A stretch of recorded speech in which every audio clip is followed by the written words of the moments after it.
जी तो student next question हम करेंगे एक्सरसाइज नंबर 2.1 का क्वेश्चन नंबर 4। ये क्वेश्चन नंबर 4 है जी।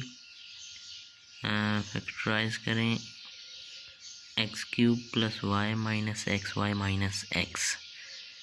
इसकी हमने फैक्टराइजेशन करनी है, तो चलते हैं सॉल्यूशन की तरफ हम।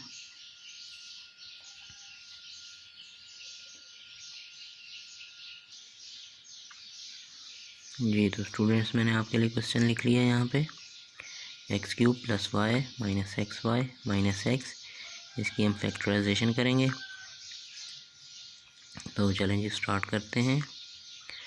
सबसे पहले हम इसको रीअरेंज करेंगे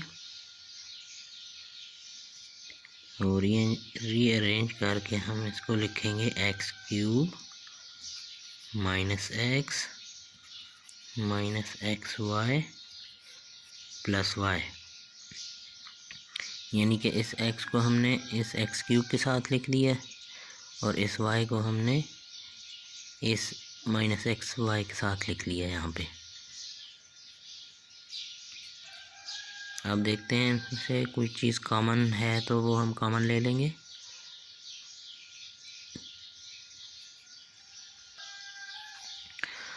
जी तो इसमें x³ और -x, इसमें से हम x कॉमन लेंगे। हम x कॉमन ले लिया तो हमारे पास बच जाएगा x³ से एक x निकल गया तो x² बच जाएगा, -x यहाँ पे निकल आया कॉमन तो यहाँ पे 1 बच जाएगा। और यहाँ पे हम कॉमन लेंगे -y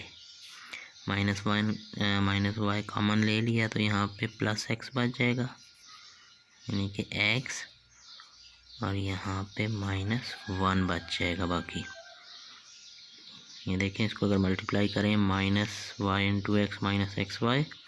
-1 × y। ओके जी।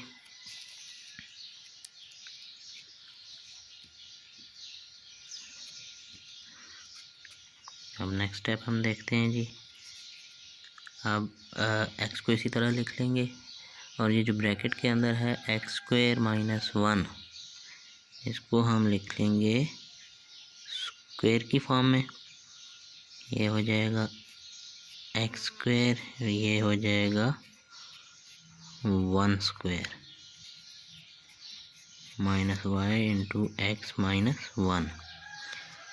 तो ये x² - 1² ये कौन सा फार्मूला बन गया हमारे पास, a² - b²। तो a² - b² is equal to a + b × a - b। तो इसको हम लिख लेंगे a + b यानी कि x + 1 × a - b यानी कि x - 1, और एज इट इज़ इसी तरह लिख देंगे हम y × x - 1।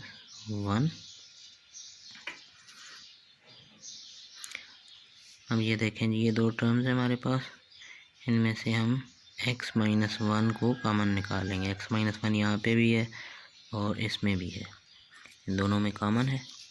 तो x - 1 हम कॉमन ले लेंगे, x - 1 यहाँ पे आ गया कॉमन, और यहाँ बाकी बच गया x × x + 1, x × x + 1 minus, यहाँ पे x - 1 कॉमन निकला है तो यहाँ y बच गया।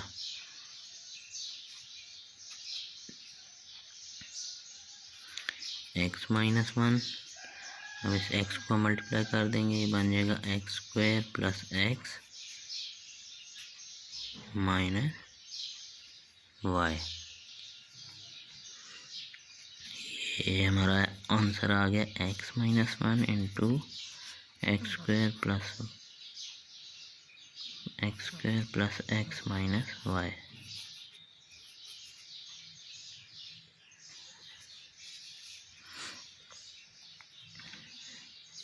ये है स्टूडेंट्स हमारा आंसर क्वेश्चन नंबर 4 का। आई होप आपको सारे स्टेप समझ आ गए होंगे।